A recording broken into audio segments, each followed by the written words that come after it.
Welcome to Data Fest Africa 2024, Day 3.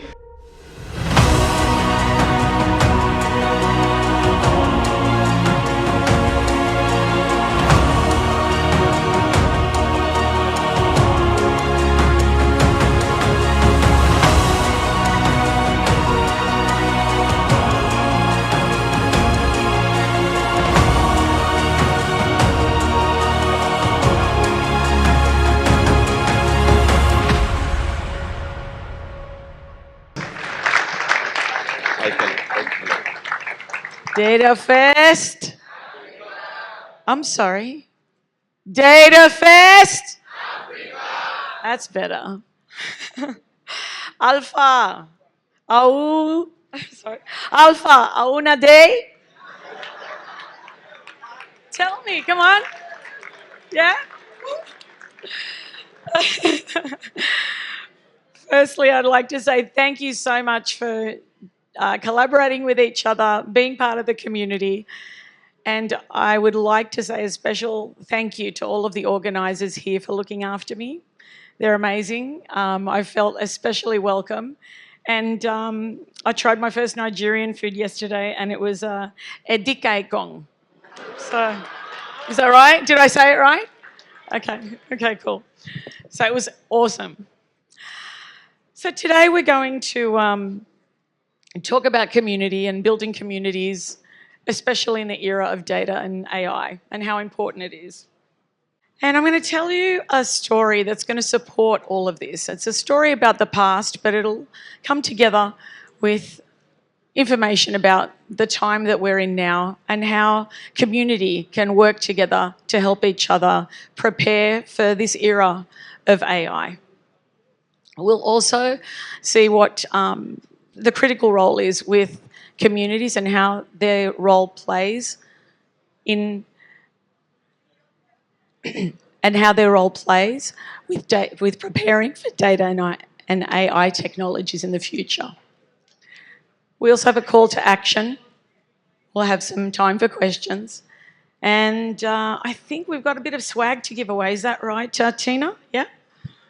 Excellent. So we've got some swag here, but we'll be answering questions. So I'd love for you to pay a little bit of attention. So if we're going to answer questions, people who answer questions, I think I've got 5 or 6 T-shirts here to give away. Okay. And with that, okay, what is community? Well, I mean, my definition of community, everyone's is different. My definition is that we gather and share. And we gather together to share food, information, food, I'm Greek, so we always have food, skills, food, as you can see, joy, the joy of accomplishments, milestones, food, culture, celebrations, food, and, much more. So food's a very big part of culture in the community. So the role of community in driving innovation and adoption has never been more critical. At these times, it's extremely important that we are engaged and that we're part of the conversation. Never at another time before in history have we moved faster than we are now. The beginning of the 1900s, technology was moving at a very slow pace. We didn't have the computers and everything that we do now. And moving forward, as time goes on, we're finding that we can do 10, 15 years of research sometimes in a couple of weeks with data and AI machine learning models.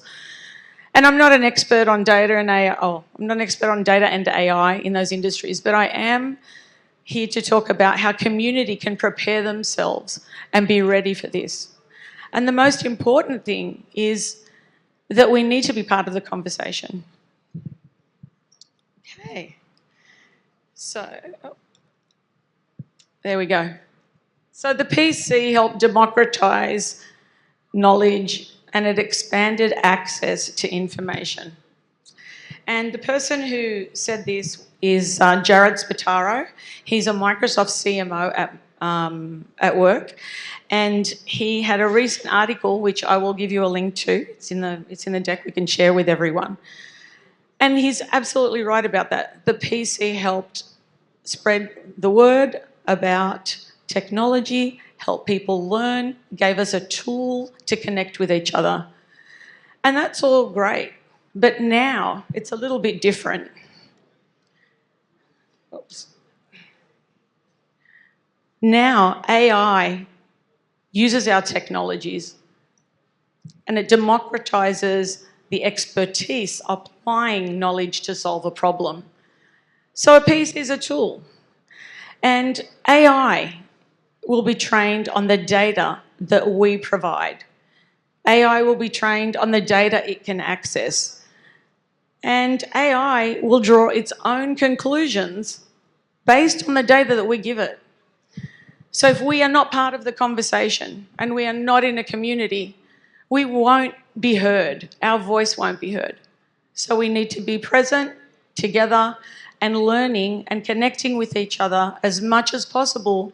So when the important decisions are made in countries, communities, even in families, it's important to have a say, be counted, and allow the ability for AI to include you in the conversation so we can be accounted for and included in extremely important decisions affecting our broader community, like budgeting, building schools.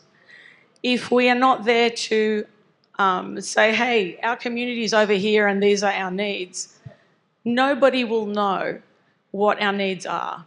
They will just assume. The AI model will just assume something else. It'll draw its own conclusions. So bad data in or no data, you don't get the result that you need for the community. So that's why one of the most important things is that you're here, you're involved, and we have a voice and a say. Oh, here we go. And we the people, as they say, we need to be the data.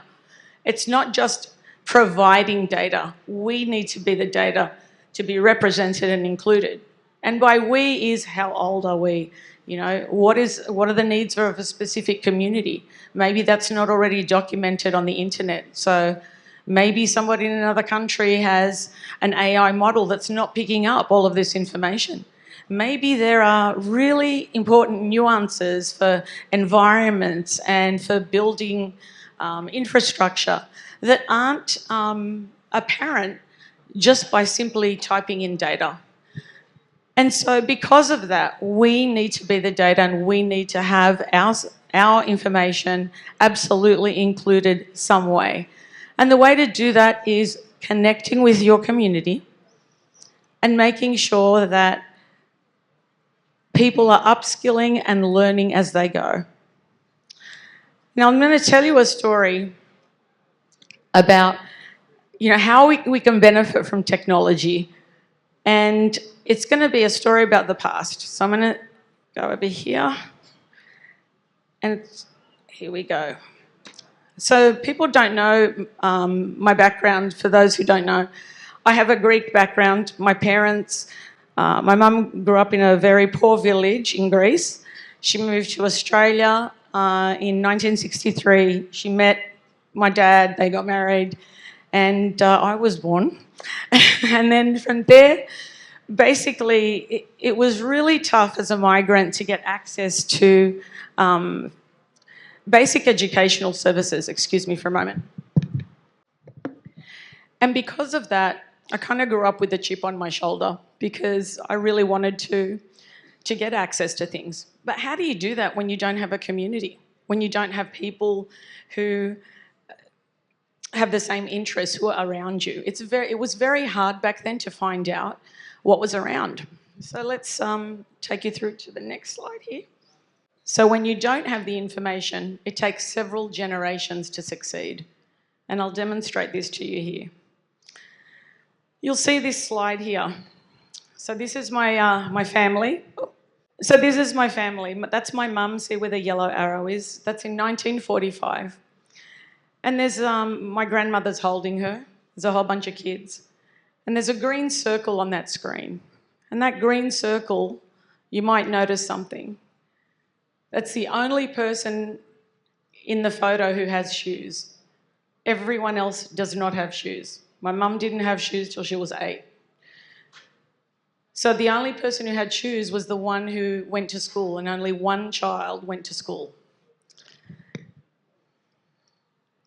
There's a reason for telling you all of this.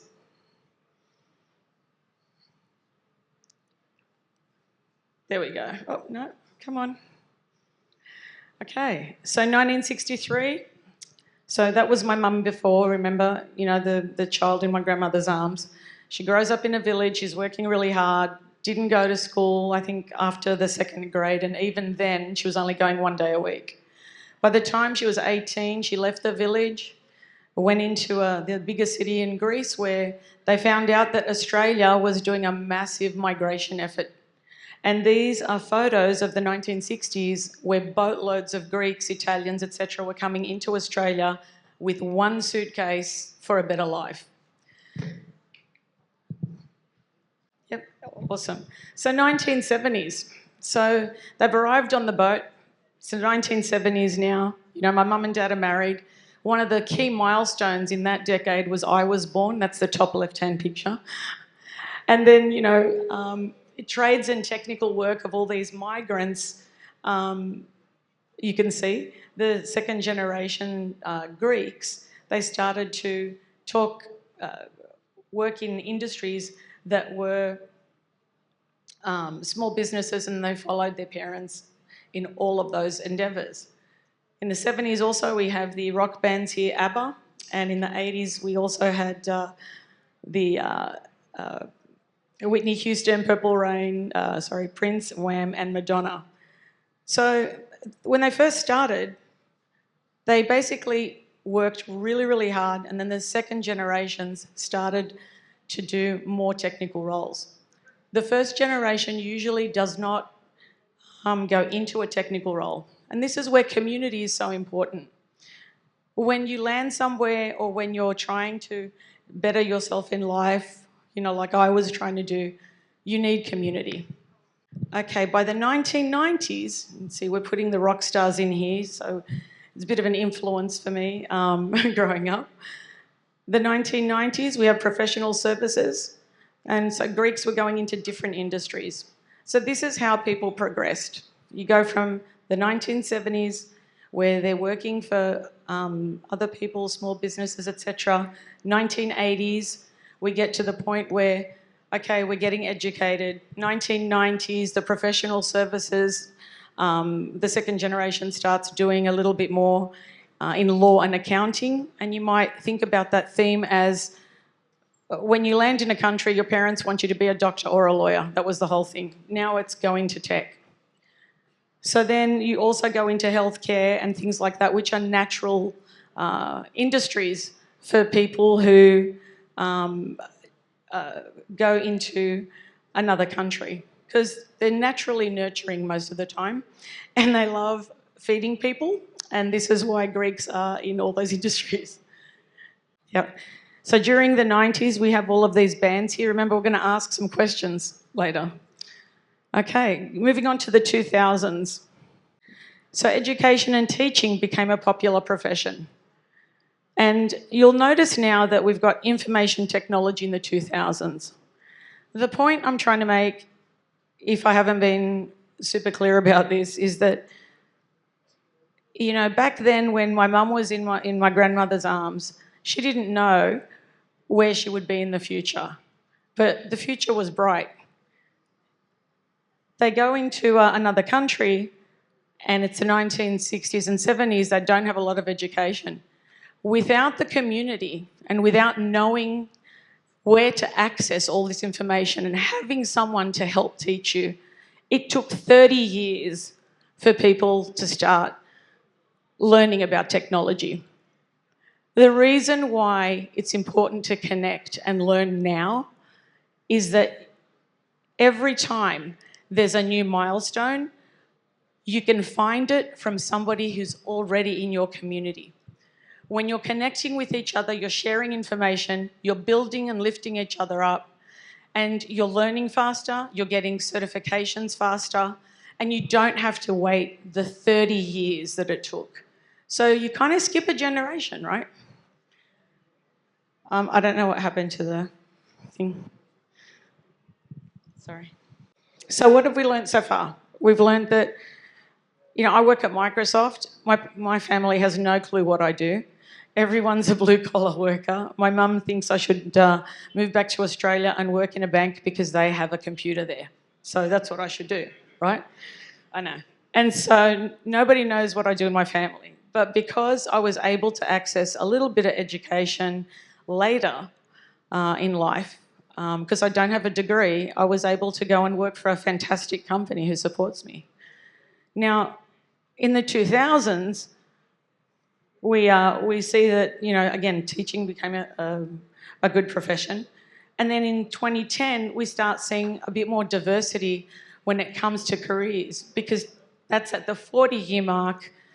You're saying, okay, now that people are getting educated in the things that they had access to, at the 40-year mark, they can now choose what they want to do because they have the knowledge and the power to do so.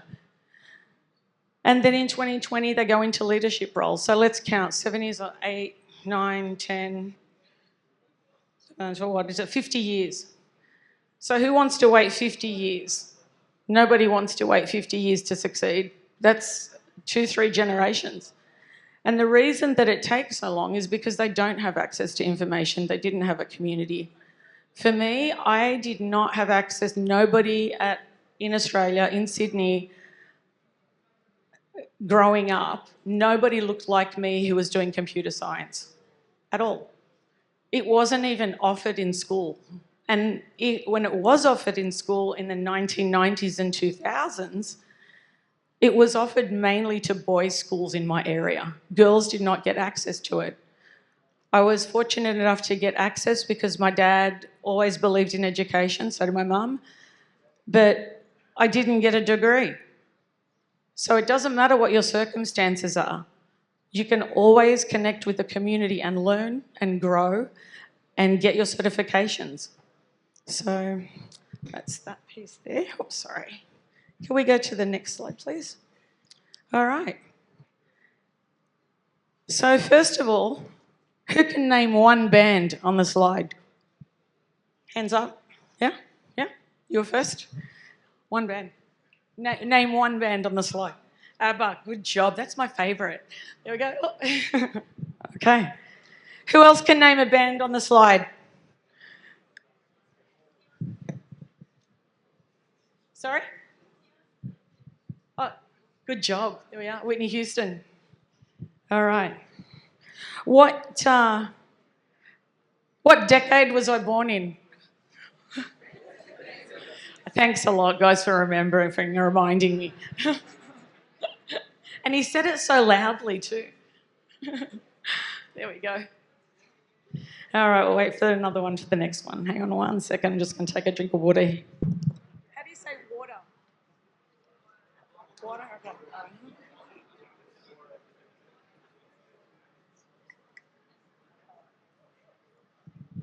So what have we learned? We've learned that without access to education and without access to the information, it's really, really hard to get ahead. And for me, my goal in life is to make sure that everyone has the same access to information, certifications, and free certifications. And I'm saying it publicly, yes, we want to do free certifications for everyone. That's my goal. Now, whether I can succeed, thank you. Whether I can succeed or not, I don't know. But that's definitely what we want to do. I've got a great manager and leadership who have given away a ton so far. And that's all through community. So here we are. Because of my passion and giving access to people for access to free education to people, especially women, I started a user group a few years ago called Power BI Women.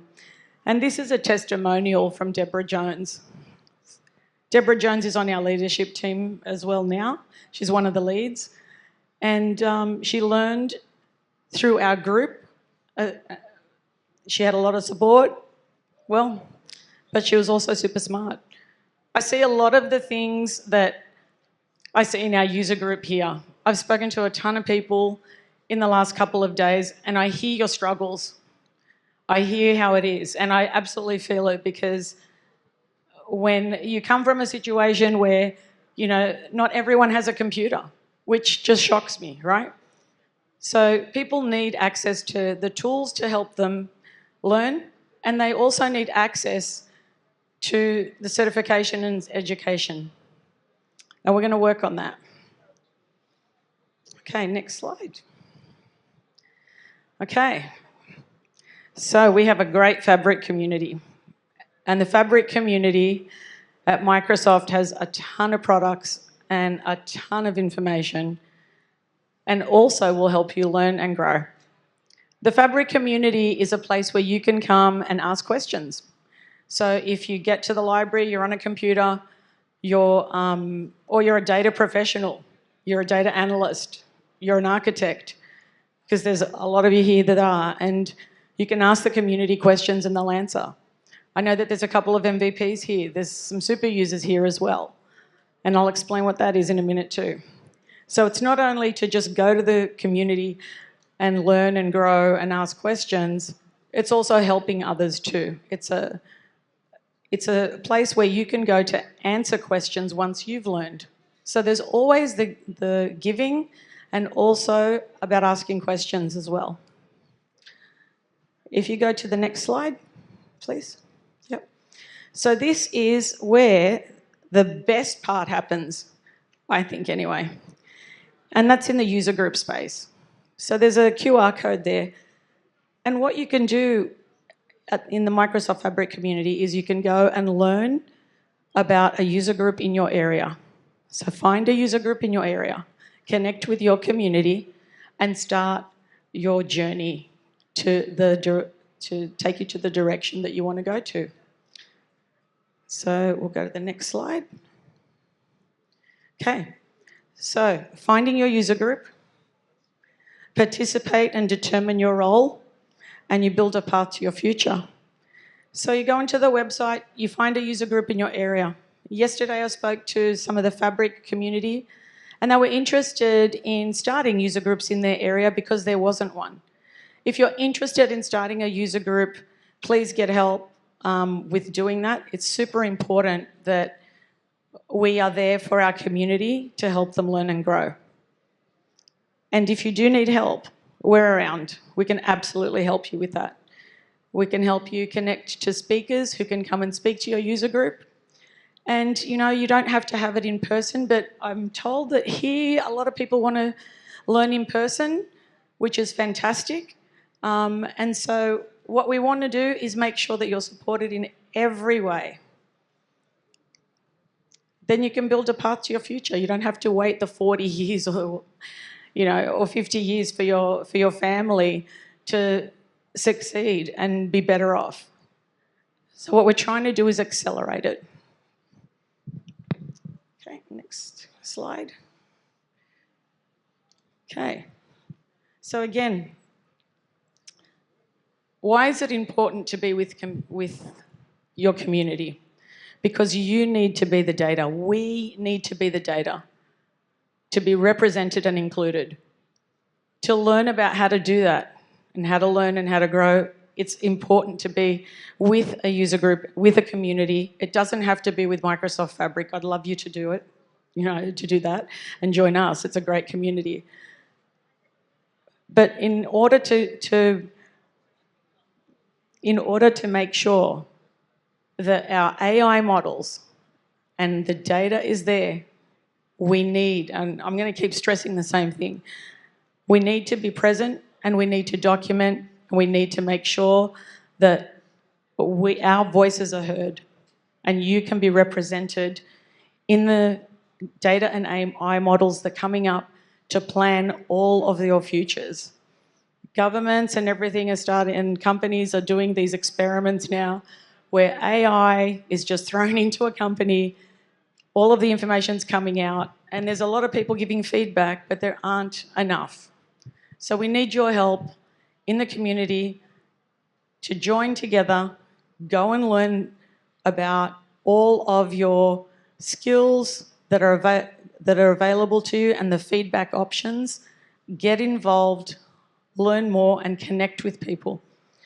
What are the dangers of not being involved? We get left out. Your voice is not heard, you're not planned for, you're not accounted for, and at the speed that everything is going these days, you just don't want to be left behind. So yeah, we need to be the data. Thanks so much.